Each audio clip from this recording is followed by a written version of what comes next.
aborder au travers de 4 séquences une méthode de construction de domaines expérimentaux sous forme de simplex centrée sur un mélange de références. Donc dans la première de ces 4 séquences, nous allons revenir sur la boucle de la formulation et sur l'utilité d'un mélange de références, et nous présenterons ensuite le bien fondé de cette démarche au travers de différentes approches, et la matérialisation des méthodes se fera dans les séquences 2 à 4 qui suivront cette première séquence. Alors lorsque nous sommes confrontés à un problème de formulation, on va quelque part parcourir une boucle. Dans cette boucle, on doit choisir des constituants. Ces constituants représentent à la fois par leur nature les facteurs de l'étude, mais également par leur proportions, qui sont les fractions massiques, volumiques ou molaires de ces constituants. Une fois qu'on a choisi les constituants et qu'on a associé à chacun d'entre eux une fraction massique, par exemple, eh bien, on va faire des expériences de façon à trouver dans quelle proportion mélanger ces constituants pour atteindre un optimum multicritère, par exemple. On peut aussi avoir comme objectif de comprendre le rôle des variations des proportions des constituants autour d'un mélange de références. Et pour pouvoir répondre à ces 2 questions, eh bien, il faut mener à bien une campagne expérimentale de telle sorte que l'analyse des résultats permette de répondre aux questions qui sont posées. Dans cette campagne expérimentale, les constituants préalablement choisis et mélangés dans des proportions données vont donner lieu à des produits que l'on va caractériser sous forme de variables de réponse. Ainsi, on a à la sortie de ce système des réponses observées.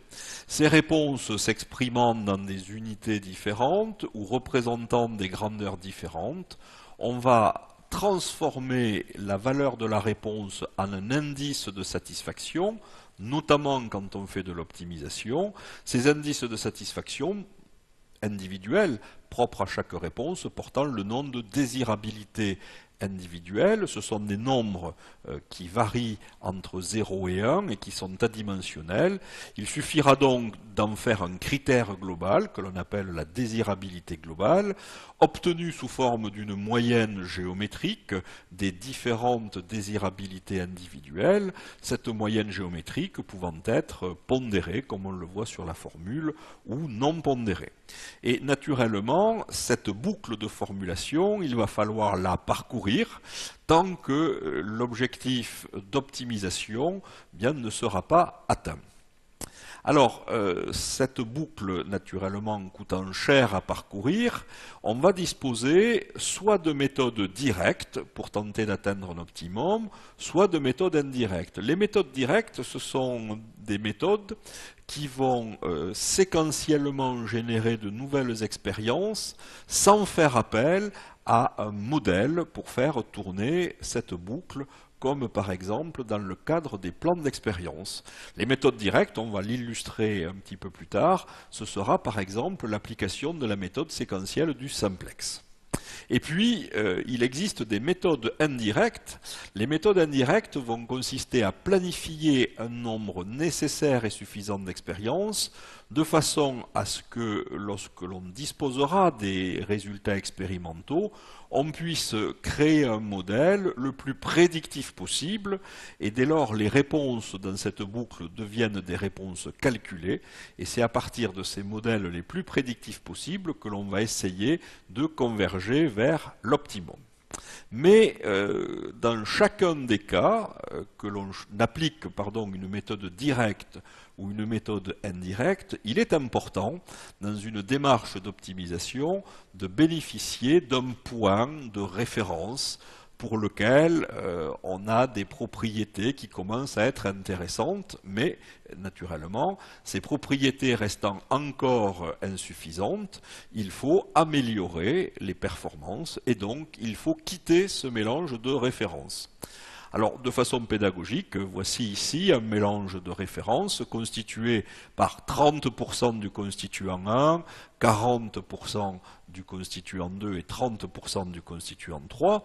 Ce mélange de références sera repéré par la lettre S, S étant la première lettre du mot standard en anglais, et il faut se poser la question, doit-on faire mieux que ce mélange?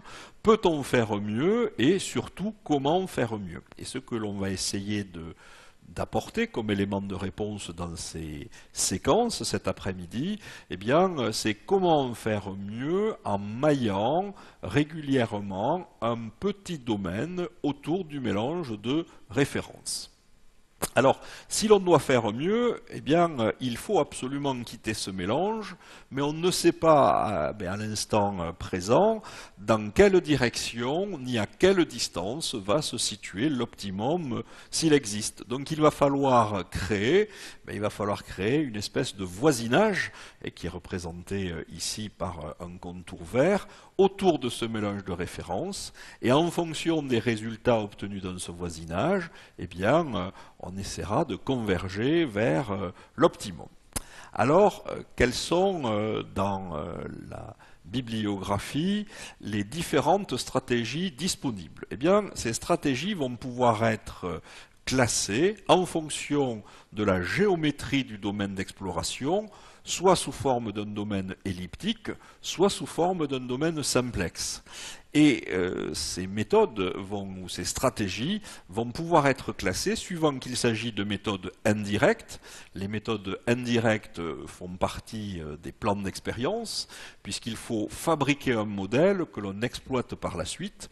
Et puis il y a les méthodes directes. Et ceci va nous permettre d'illustrer, et on va revenir sur ces illustrations dans les prochains transparents, la construction, vous le voyez en haut à gauche de l'écran, d'un domaine elliptique, et c'est à la frontière de ce domaine qu'ont été positionnés un nombre nécessaire et suffisant de mélanges, de manière à fabriquer un modèle dont on espère qu'il sera prédictif et qu'il nous permettra soit d'obtenir une direction, soit d'obtenir une localisation d'optimum. Si maintenant on décide autour de ce mélange de références, non pas de construire une ellipse, mais de construire un simplex, la méthode du simplex centroïde que j'ai utilisée ici et qui a fait l'objet de cours et d'études de cas, va nous permettre de fabriquer un modèle synergique. Et de la même façon, si ce modèle synergique est prédictif, alors nous pourrons exploiter l'équation de ce modèle pour trouver une direction d'optimisation. Et enfin, les méthodes indirectes sont des méthodes qui sont des méthodes séquentielles où l'on va directement définir la nouvelle expérience que l'on va faire, à savoir ici un mélange, en fonction des précédentes expériences ou des précédents mélanges que l'on a réalisés. Et donc on va illustrer cette méthode d'optimisation séquentielle du simplex avant de passer à la séquence suivante. Donc on peut cataloguer les différentes approches, soit en fonction de la géométrie du voisinage, soit une géométrie elliptique, soit une géométrie sous forme de simplex, et en fonction de la méthode directe où l'on va avancer pas à pas séquentiellement, méthode indirecte, on va planifier un nombre nécessaire et suffisant d'expériences, fabriquer un modèle à partir des résultats de ces expériences, et ensuite exploiter le modèle pour trouver une direction d'optimisation. Alors, regardons d'un petit peu plus près le détail de ces différentes méthodes et approches.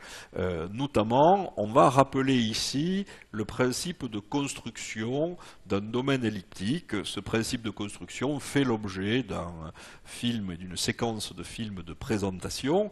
Donc, autour du mélange de références que vous voyez à l'écran, 30% du constituant 1, 40% du constituant 2 et 30% du constituant 3, on va définir un voisinage.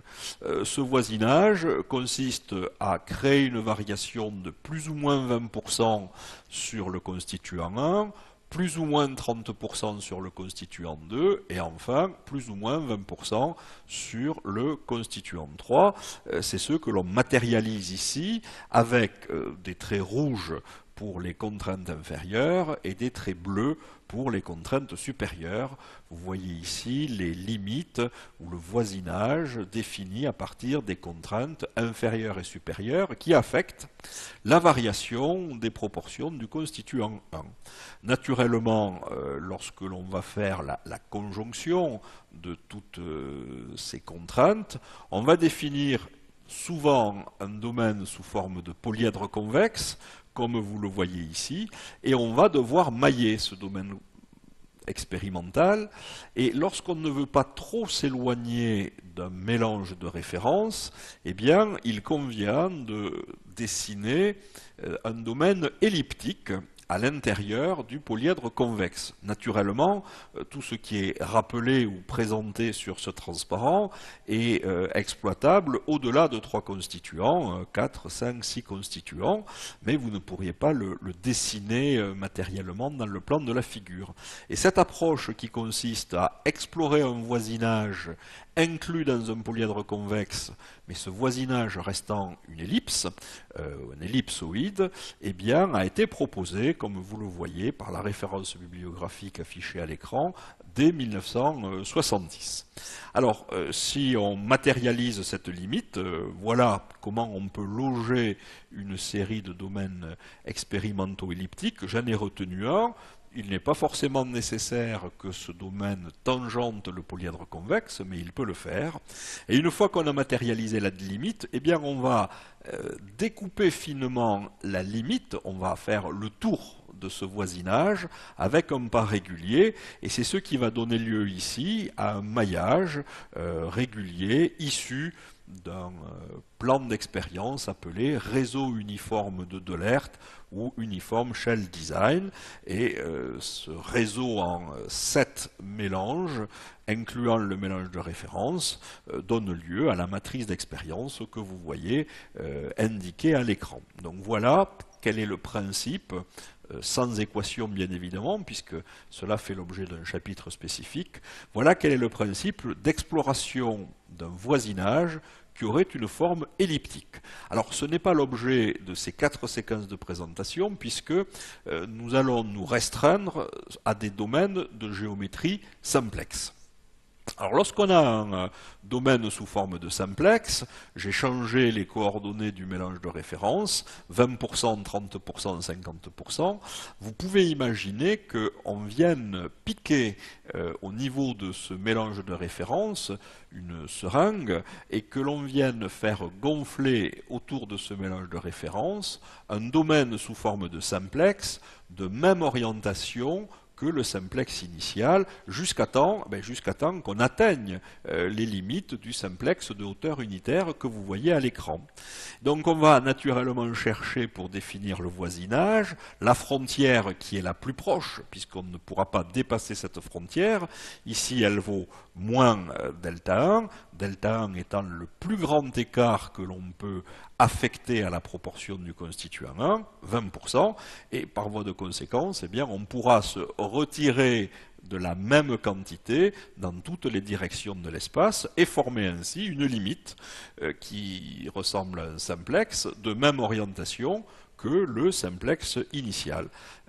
Naturellement, maintenant que l'on dispose de cette limite, nous avons vu à l'occasion de séquences de cours, nous avons vu à l'occasion de présentations d'études de cas, que ce genre de domaine pouvait être exploré on ne peut plus uniformément avec des réseaux de type Simplex Lattice Design, proposés par Scheffé en 1958. Vous en avez ici un exemple qui consiste à découper les hauteurs du simplex, du voisinage, en faisant 4 intervalles réguliers. Et donc, on va naturellement définir un maillage. Les points rouges représentent les nœuds de ce maillage et les mélanges correspondants voient leurs coordonnées en termes de proportion reportées dans la matrice en 15 mélanges que vous voyez à droite de l'écran. Nous avions vu également une autre méthode de maillage d'un simplex, c'est la méthode du simplex centroïde que l'on va revoir succinctement ici, partant d'un mélange ou de référence où la proportion du constituant 1 est égale à 70%, la proportion du constituant 2 est égale à 10% et celle du constituant 3 égale à 20%. Par voie de conséquence, la plus petite diminution que l'on peut faire avant d'atteindre une limite, eh bien, c'est l'écart par rapport au mélange de référence dans la direction du constituant 2. On peut donc diminuer de 10% quelle que soit la direction de l'espace. Connaissant maintenant cette valeur de 10%, on construit un simplex et ensuite, eh bien, on choisit une méthode de maillage. Par exemple, ce que vous voyez à l'écran, la méthode du simplex centroïde proposée par le même Henri Scheffé en 1963. Cette méthode consiste à faire les sommets, les milieux d'arête, les centres de face, et il convient, pour améliorer l'uniformité de ce maillage, de rajouter des points axiaux qui sont situés à mi-distance entre les sommets et le centre. C'est pour ça qu'ici, vous obtenez une matrice qui renferme les coordonnées de 10 mélanges. Ces mélanges seront mis en œuvre expérimentalement. Ces mélanges permettent d'estimer les coefficients de la forme canonique du modèle de degré 1, de degré 2, du modèle synergique. Et parmi ces modèles, on retiendra celui qui est le plus descriptif et le plus prédictif possible pour représenter, comme vous le voyez à l'écran, eh bien, des courbes isoréponses, et l'interprétation de ces courbes d'isoréponse peuvent vous permettre de trouver un optimum. Alors, dernière illustration d'une stratégie, la stratégie qui consiste à construire autour du mélange de référence un tout petit simplex, non pas le plus grand que l'on peut faire, mais un simplex beaucoup plus petit, en adoptant par exemple ici un pas de maillage de 0,02%. Et pourquoi adopter un pas plus petit? C'est parce qu'on ne sait pas dans quelle direction ni à quelle distance se situe l'optimum, et donc on va progresser séquentiellement vers cet optimum. Le principe de la méthode est simple. Après avoir défini le petit simplex initial, on va caractériser la réponse ou les réponses pour chacun des sommets de ce simplex. On va affecter un rang à chacun de ces trois mélanges ici, de manière à isoler le plus mauvais mélange par rapport au meilleur mélange et au second plus mauvais mélange. Et le principe de la méthode reste simple. On va, tant qu'il est besoin d'optimiser la réponse, prendre chaque fois l'image du plus mauvais mélange par rapport au centre des autres mélanges. C'est ce que vous voyez à l'écran dans une représentation qui met en œuvre trois constituants. Et cette méthode va séquentiellement converger vers un optimum local. Pourquoi s'agit-il d'une méthode directe? Bien parce qu'on tire directement la direction à prendre sans construire ni interpréter un modèle. Cette méthode, comme vous allez le voir à l'instant, est capable de changer de direction puisque la notion de simplex régulier autorise des rotations dans toutes les directions de l'espace. Et que va-t-il se passer si en prenant l'image du plus mauvais point, on retrouve un mélange déjà réalisé, on prendra l'image du second plus mauvais point jusqu'à temps que le simplex s'enroule autour d'un même meilleur point qui, si la vérification confirme la qualité de ce mélange, sera déclaré comme un optimum. Donc contrairement aux précédentes approches que j'ai illustrées, ici on ne fixe pas de voisinage a priori, on part d'un beaucoup plus petit simplex et on regarde dans quelle direction et à quelle distance nous allons converger vers un optimum. Voilà quelles sont les stratégies accessibles à tout le monde, parce qu'elles ne mettent pas en œuvre des outils mathématiques très complexes. On va les présenter dans les séquences suivantes. Et ces stratégies nécessitent de savoir dimensionner un simplex, petit ou le plus grand possible, autour d'un mélange de référence qui nous permet déjà d'obtenir un certain niveau de satisfaction. Alors nous avons atteint la fin de cette première séquence et traditionnellement, dans des chapitres plutôt dédiés à des notions de cours, nous ponctuons chacune des séquences par un quiz où on vous demande ici de décrire et de commenter la boucle de la formulation à partir d'un ou plusieurs exemples. On vous demande de rappeler quel est le rôle d'un mélange de références. On vous demande de différencier les méthodes directes et des méthodes indirectes d'optimisation. On vous demande, dans les méthodes indirectes d'optimisation, d'écrire le principe d'utilisation d'un domaine elliptique ou d'un domaine sous forme de simplex. Ensuite, on vous propose de répondre à la question quels peuvent être les avantages, mais aussi les inconvénients de l'application de la méthode séquentielle du simplex à pas constant. Et enfin, dans la méthode séquentielle du simplex à pas constant, comment définit-on un optimum? Voilà. Donc ces questions doivent vous inciter éventuellement à revenir en arrière sur le film de la première séquence. Et dès que vous aurez la réponse à ces questions, je vous invite à passer sur les séquences suivantes qui vont modéliser mathématiquement la construction donc, de simplex autour de mélanges de références. Je rappelle que la construction de domaines elliptiques fait l'objet d'une présentation spécifique. Donc rendez-vous tout de suite pour poser quelques bases mathématiques nous aidant à construire un simplex autour d'un mélange de références. A tout de suite.